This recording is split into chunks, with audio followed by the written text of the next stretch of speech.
सलमान आबिद साहब, आप क्या कहेंगे? आज की जो अहम समाअत थी, ख़ुसूसी तौर पर जस्टिस मंसूर अली शाह के रिमार्क्स भी बड़े इंपॉर्टेंट थे। वो ये कहते हैं कि कैसे हो सकता है कि सज़ा के बाद कभी भी इंतखाबात ना लड़े जा सकें।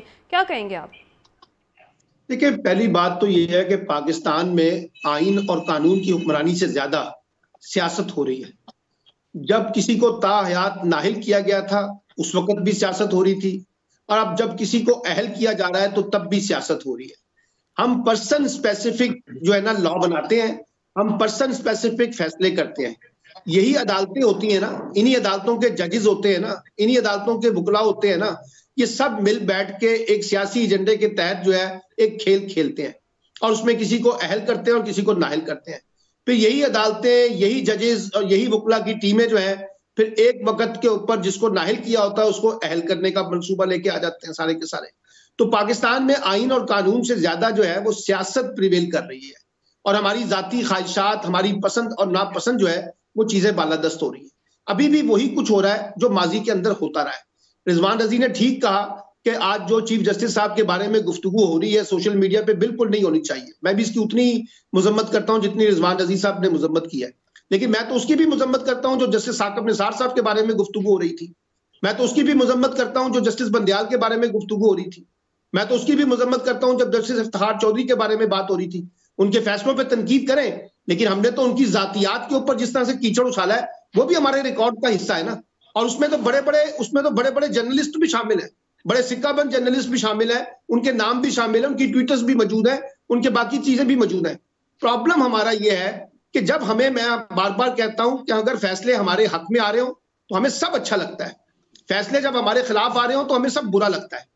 अब नवाज शरीफ साहब जो है वो जब आए हैं पाकिस्तान में, यकीनी तौर पर वो अहल होने के लिए आए हैं ना, वो अपनी नाहली को खत्म कराने के लिए आए हैं ना, और उसी मकसद के तहत वो लाए भी गए हैं। तो अब ये सब चीजें जो है यही कोर्ट, यही अदालतें उनको ऐसे ही फैसिलिटेट कर रही हैं जैसे मंसूबा था, और इन्हीं अदालतों ने माजी में उनको उसी तरीके से सहूलतकारी दी जिस तरह से नवाज शरीफ चाहते थे वो नहीं मिली, बल्कि उनको खुले लाइन लगा दिया गया, उनको दीवार से लगा दिया गया। हमने सीखा क्या माजी की गलतियों से, मुझे बताइए। हमने उस वक्त भी इदारों को इस्तेमाल किया, हम आज भी अपने इदारों को इस्तेमाल कर रहे हैं, चाहे वो उसको आप पॉलिटिकल करेक्शन कह दें, चाहे आप उसको कोई नाम दे दें, लेकिन हमने अपने इदारों को खुद मुख्तार नहीं बनाया, हमने शफाफ नहीं बनाया। आज जो पॉलिटिकल कमेंट्री हो रही थी अदलिया के अंदर, मतलब आप उसको कुरेदते जाएं और उसमें से निकालते जाएं सियासत। एक हमारे यहाँ मसला ये आ गया है कि हमें एक हेडलाइन चाहिए, हम उस हेडलाइन की बुनियाद के ऊपर स्टेटमेंट जारी करते हैं, और वो हमारे तमाम जजों का एक मजमुई मिजाज बनता जा रहा है कि जनाब कोई इस तरह की गुफ्तगू करें जिसकी कोई हेडलाइन बने। बनाएं आप हेडलाइन, कोई मसला नहीं है, क्योंकि हमारे सारे इदारे जो हैं वो आइन और कानून से ज्यादा सियासत की नजर होते हैं, और उसकी वजह से आज पाकिस्तान यहाँ खड़ा है। अभी अनवार काकर साहब ने कहा है ना कि पाकिस्तान का अदलिया का रिकॉर्ड ठीक नहीं है। भाई, किस जमाने में अदलिया का रिकॉर्ड ठीक था? और आज भी जो अदलिया, अभी भी जो इस वक्त हो रहा है, जो जस्टिस फाइज ईसा साहब आए हैं, हम कौन सी अदालती इस्लाहात कर रहे हैं, मुझे बताइए, कौन सी अदालती रिफॉर्म्स कर रहे हैं?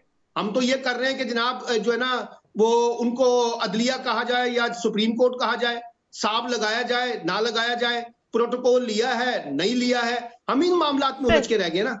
जो जुडिशियल रिफॉर्म्स होनी है उस पर तो कोई तवज्जो नहीं है, और अब सारे के सारे लोग जो हैं अपने सियासी मामलात सियासी फोरम पे हल करने की बजाय अदालतों के अंदर लेके जा रहे हैं, अदालतों पे बोझ डाल रहे हैं। जब फैसला अपने हक में आ जाए तो अदालतें अच्छी हैं, और फैसला खिलाफ आ जाए तो फिर अदालतें बुरी होती हैं।